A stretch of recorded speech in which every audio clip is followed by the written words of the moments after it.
We're currently on the internet, we see many people asking this question.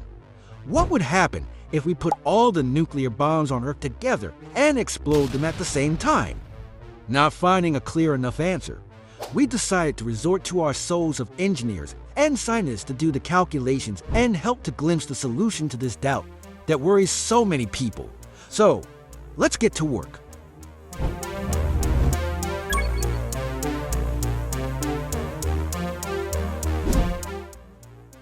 If we use the best tool that every good engineer has, Google, we see that there are currently 12,121 nuclear weapons available in the world, of which only Russia and the United States have more than 10,000.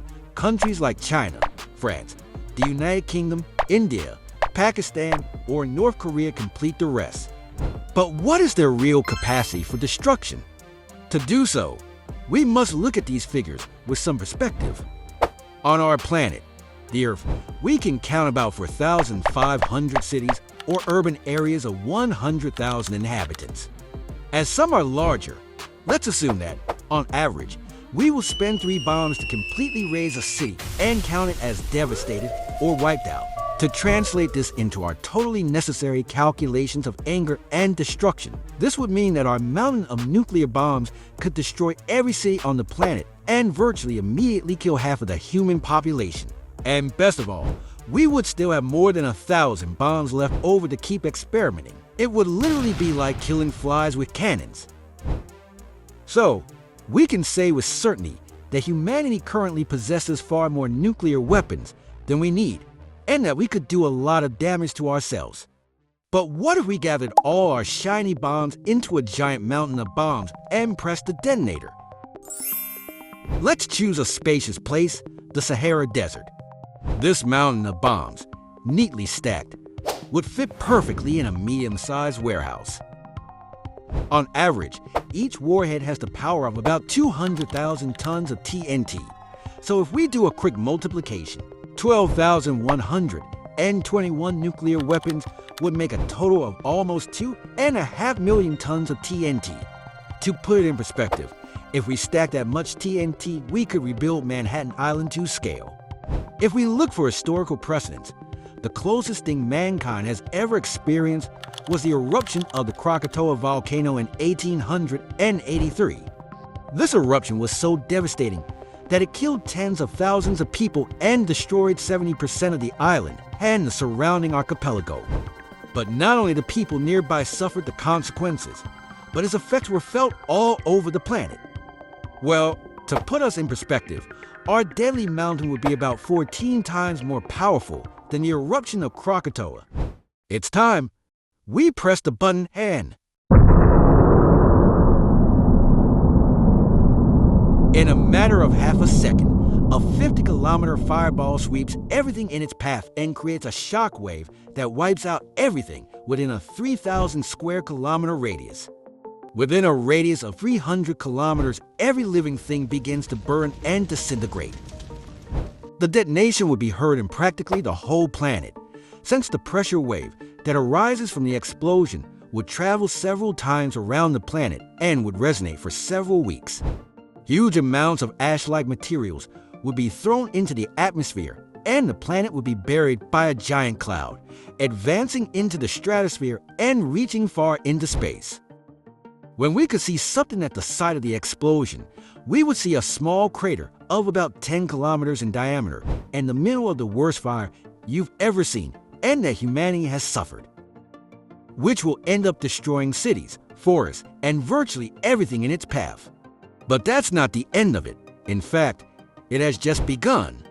Now would begin the release of the extremely radioactive material, which will kill very quickly and cruelly to all living things around, and several kilometers surrounding the crater will become totally uninhabitable, as well as the unfortunate survivors who are in the direction of the wind at the immediate moment of the explosion.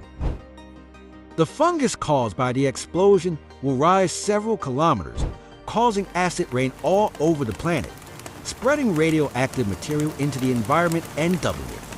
Without becoming extinct, humanity will spend a long period with a significant increase in cancer.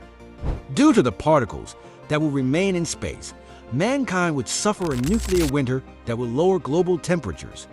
The dessert we've selected for our experiment will eventually become a thing of the past, but in time, it won't make much difference as human life will carry on as usual. But while we're here, why not go all the way? Imagine that we decide to push our madness to the limit and decide to harvest all the uranium on the planet. According to official sources, the planet's uranium reserves are approximately 35 million tons of uranium lodged in the Earth's crust, enough to manufacture millions of nuclear warheads. Our new mountain of destruction would now have the equivalent in power to 10 billion Hiroshima bombs. This new preciousness, let's remember that it is only intended for entirely scientific purposes, would have an energy equivalent to the meteorite that killed the dinosaurs 65 million years ago. So, let's do it again. 3, 2, 1.